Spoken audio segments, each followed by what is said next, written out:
see the current shipping system is when it comes to agriculture commodities, especially because they are perishable, some of the agriculture commodities. How do you see how well suited our shipping system As I said, the port sector, we will have to divide shipping sector into two: the port sector and the shipping sector itself. The ports are geared to take care of the perishable commodities. The perishable commodities typically require reefer containers, that is, the containers where temperature can be controlled. Uh, this requires planning because reefer containers are to be sourced by the shipping companies. And if there is a visibility between the requirements of the exporters and the shipping lines, then reefer containers can be made available on time for exports of the commodity. The Jawaharlal Nehru Port Trust recently has decided to set up a container terminal for agricultural exports, especially perishable exports. That is to come up in a year's time. That will provide a specialized terminal for exporting fruits, vegetables from Jawaharlal Nehru Port Trust. So more and more ports are being added. There will be a biggest port of India in Maharashtra. Badhavan. Yeah. So how do you see in coming years the shipments will be increased, and when it comes to agriculture commodities, how do you see the growth in coming years? See, these big ports have the advantage of huge natural drafts. So Vadhavan will have a natural draft of around 19 meters, which means that the biggest container ships of the world can come and dock at these ports. So obviously when the big ships come, the capacity increases many-fold. With Vadhavan and other ports that have already been planned, the existing capacity is going to be doubled in 4 to 5 years' time. We already have sufficient capacity to handle exports and imports from India. The big ports will also bring in efficiency, cost advantages of having big ships on our shores. So logistics side would be prepared for any increase in exports, both agricultural and non-agricultural, from Indian shores. Sir, when during the session you talked about the need to increase the transparency when it comes to shipping system and logistics.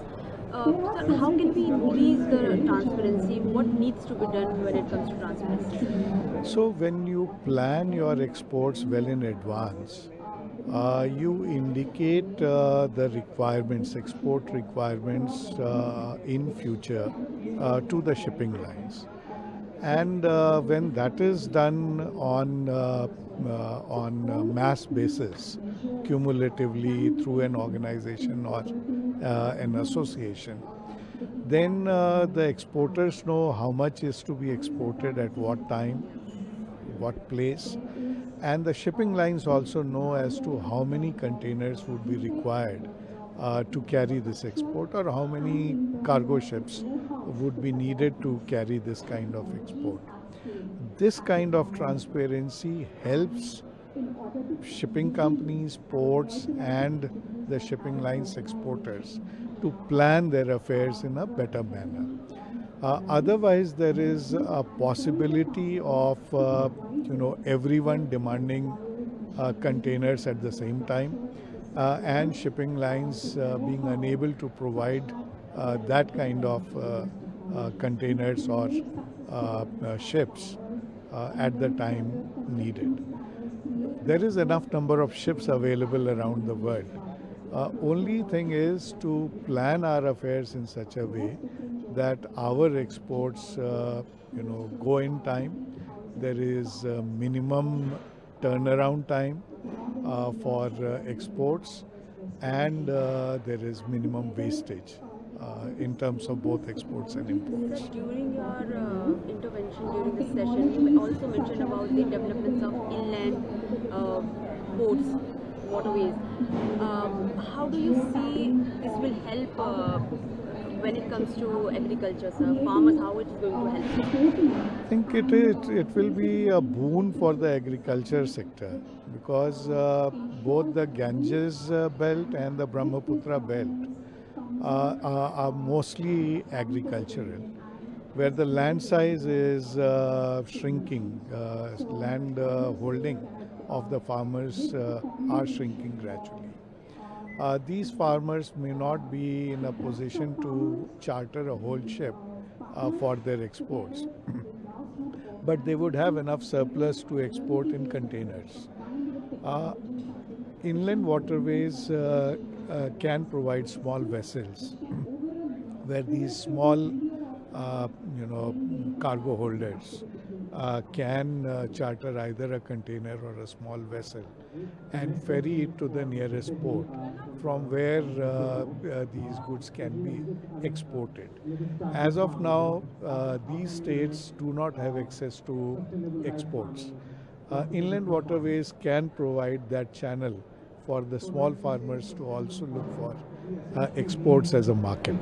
So my last question would be about in coming years we will see export increasing manifolds. What sort of government policy is needed right now to ensure that we are well ready for the future, sir? The government is working on many ways. One, of course, is the infrastructure development and infrastructure modernization. Government has also worked hard on providing e-solutions to many of the regulatory problems that existed 10 years back or 5 years back, and that process continues. Similarly, on legislative side, we'll see in this session itself, at least 5 new legislations have been brought in for shipping and logistics sector only. The new merchant shipping bill has come, coastal shipping bill has come, bill of lading act has come. So all this new port act has come. All these new legislations will help simplify the procedures that would be needed for increasing our exports. So it is working on multiple fronts, and I think we are ready in terms of increase in exports. As and when the requirement comes, I am sure all these places would fall in line.